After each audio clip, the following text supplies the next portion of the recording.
샬롬, 복된 토요일입니다. 오늘도 하나님의 말씀으로 하루를 시작하는 여러분의 삶에 주님께 주시는 위로와 평강이 가득하기를 주님으로 축복합니다. 어제부터 2022년 겨울 유스비전 캠프가 진행 중에 있습니다. 오늘도 오전 10시부터 저녁 8시까지 진행되는 캠프 가운데 하나님께서 부어주시는 크신 은혜가 있을 것입니다. 사모하는 마음으로 참여하시는 여러분 가운데 믿음의 새 역사가 일어나기를 간절히 축복합니다. 함께 나눌 말씀은 요한복음 6장 60절부터입니다. 예수의 제자들 가운데서 여럿이 이 말씀을 듣고 말하기를 이 말씀이 이렇게 어려우니 누가 알아들을 수 있겠는가 하였다. 예수께서 제자들이 자기의 말을 두고 수군거리는 것을 아시고 그들에게 말씀하셨다. 이 말이 너희의 마음에 걸리느냐? 인자가 전에 있던 곳으로 올라가는 것을 보면 어떻게 하겠느냐? 생명을 주는 것은 영이다. 육은 아무데도 소용이 없다. 내가 너희에게 한 이 말은 영이요 생명이다. 그러나 너희 가운데는 믿지 않는 사람들이 있다. 처음부터 예수께서는 믿지 않는 사람이 누구이며 자기를 넘겨줄 사람이 누구인지를 알고 계셨던 것이다. 예수께서 또 말씀하셨다. 그러므로 내가 너에게 이르기를 아버지께서 허락하여 주신 사람이 아니고는 아무도 나에게로 올 수 없다고 말하는 것이다. 이 때문에 제자 가운데서 많은 사람이 떠나갔고 더 이상 그와 함께 다니지 않았다. 예수께서 12 제자에게 물으셨다. 너희까지도 떠나가려 하느냐? 시몬 베드로가 대답하였다. 주님, 우리가 누구에게로 가겠습니까? 선생님께는 영생의 말씀이 있습니다. 우리는 선생님이 하나님의 거룩한 분이심을 믿고 또 알았습니다. 예수께서 그들에게 대답하셨다. 내가 너희 12를 택하지 않았느냐? 그러나 너희 가운데서는 하나는 악마이다. 이것은 시몬 가룟요새 아들 유다를 가리켜서 하신 말씀인데 그는 12 제자 가운데 한 사람으로 예수를 넘겨줄 사람이었다. 아멘.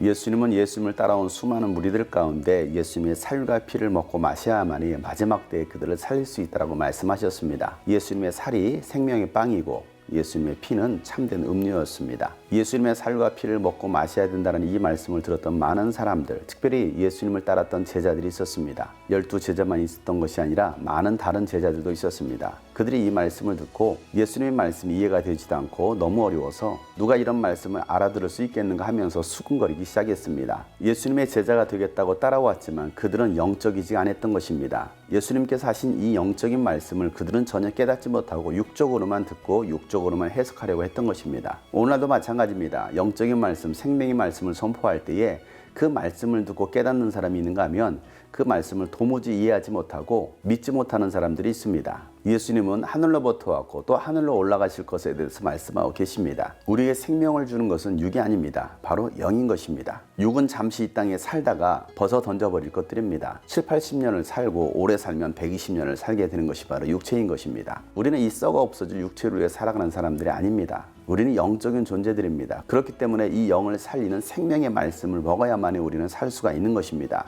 그 생명의 말씀이 바로 예수님께서 하신 말씀인 것입니다. 내가 너에게 이른 말이 곧 영이요 생명이다라고 말씀하고 계십니다. 사랑하는 여러분, 우리는 예수 그리스도의 말씀을 먹어야만이 살 수가 있습니다. 영의 말씀을 들을 수 있는 영의 귀를 열어달라고 기도하시길 바랍니다. 또 깨달을 수 있도록 지혜와 계시형을 허락하여 달라고 기도하시길 바랍니다. 그래서 예수님의 말씀을 듣고 깨닫고 그 말씀에 순종함으로 영원한 생명을 소유할 수 있는 여러분 되시기를 주 이름으로 축복합니다. 예수님의 제자가 되겠다라고 많은 사람들이 따라왔지만 결코 예수님 말씀을 듣지 못하고 깨닫지 못하여 믿지 못해서 결국은 예수님을 떠나버립니다. 우리 교회에도 신앙생활 하겠다고 교회에 나왔다가 떠나간 사람들이 참 많이 있습니다. 저와 함께 사역을 하고 끝까지 함께 하겠다라고 말했던 사람들도 있습니다. 그러나 그들은 지금 보이지 않습니다. 때로는 제가 선포하는 말씀이 그들 마음 가운데는 무겁게 여겨지고 그래서 견디다 못해 떠나는 경우들도 많이 있었습니다. 예수님의 말씀은 결코 쉬운 말씀이 아닙니다. 가벼운 말씀이 아닙니다. 예수님의 말씀은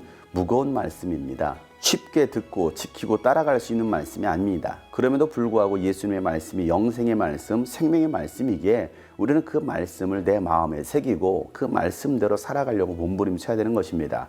그건 내 의지로만 될 수 있는 것이 아닙니다. 오직 성령의 충만함이 있어야 되고 성령의 인도하심이 있을 때만이 가능한 일인 것입니다. 우리가 성령의 충만함을 잃어버리면 결국 예수님을 떠나게 되어 있는 것입니다. 하나님 아버지께서 허락하지 않고서는 결코 예수님께 나올 수 없다라고 말씀하셨습니다. 저희 교회도 마찬가지고 저와 함께하는 사역도 마찬가지입니다. 하나님께서 저에게 붙여주시지 않고서는 결코 함께할 수가 없는 것입니다. 지금 저와 함께하고 계신 여러분, 생명의 말씀을 붙들고 주님 오시는 그날까지 함께할 수 있기를 간절히 소망합니다. 제자들 가운데 많은 사람들이 떠나갔고 다시는 예수님을 따르지 않습니다. 그리고 남겨진 사람이 바로 예수님의 12 사도들이었습니다. 그들 가운데에서도 예수님을 배신할 자가 있었습니다. 예수님을 믿지 못했던 가룟 유다가 이 12제자 속에도 있었습니다. 예수님은 12제자에게 묻습니다. 너희도 떠나가려느냐? 라고 물었을 때 시몬 베드로가 말하기를 영생의 말씀이 주께 있사오니 우리가 누게로 가오리까? 라고 대답을 합니다. 사랑하는 여러분, 영생의 말씀이 오직 예수님께만 있음을 믿으시길 바랍니다. 그 예수님을 떠나지 말기를 축복합니다. 저에게 주어진 사명을 다할 때까지 저는 이 예수 그리스도의 영생의 말씀만을 선포할 것입니다. 십자가의 고난과 부활의 영광의 복음을 여러분에게 선포할 것입니다. 결코 쉬운 말씀은 아닐 것입니다. 그럼에도 불구하고 이 영생의 말씀을 붙드는 여러분의 인생 가운데 복이 있을 것입니다. 하나님께로 가까이 하는 자, 하나님의 말씀을 가까이 하는 자들은 복이 있을 것입니다. 여러분은 무엇을 선택하시겠습니까? 다시는 예수님을 따르지 않는 자가 되시겠습니까? 아니면 예수님을 따르는 자가 되겠습니까? 오늘도 영생의 말씀을 붙드는 여러분의 삶에 주님께 주시는 복이 가득하기를 예수 이름으로 축복합니다. 샬롬.